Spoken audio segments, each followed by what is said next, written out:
Hi everyone.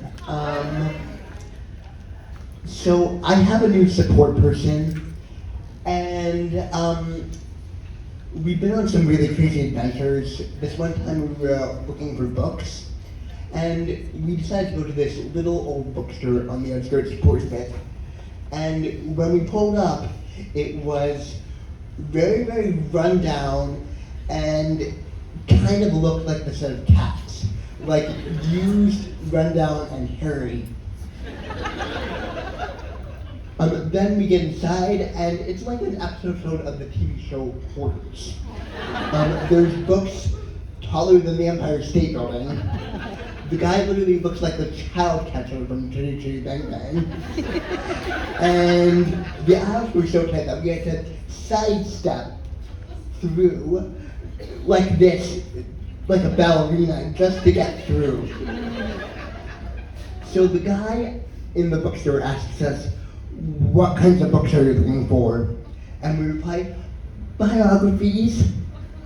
And he turns on the light in this one aisle, or should I say, hell away. And we squeeze our way through, and after about, I don't know, maybe 2 seconds in that aisle, we decide to go back out because we're not finding anything. So child catcher guy asks us, did you find what you were looking for? And we replied, no. And his response was, oh, yeah, if you had told me that, I wouldn't have even turned on the light for you. Thanks a lot, Mr. Child catcher guy. Side note, I still haven't found the books I'm looking for. Thanks. So another adventure that we had, we went to Walmart to go pick up some stuff.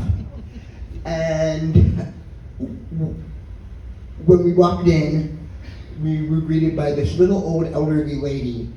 And sometimes with people with disabilities like myself and like Doug and Andrew, who we're gonna see in a minute, people tend to talk down to us and be like, hi, how are you? Oh, you're so cute today. And so we're walking through the store, and both my support person and I started to notice this elderly lady starting to follow us. So we were like, what is she up to? Is she with the FBI or CIA? Is she coming to arrest us because we're international terrorists? Yeah, but she didn't arrest us.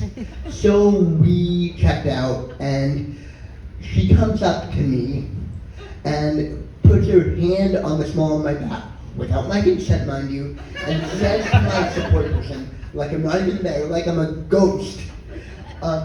You know, they, meaning people with disabilities, really like carts. So the next time you're in here, you ought to get in the cart. So we just said, thank you. But inside we were all thinking, to heck with you, lady. Get your hands off my back. Yeah.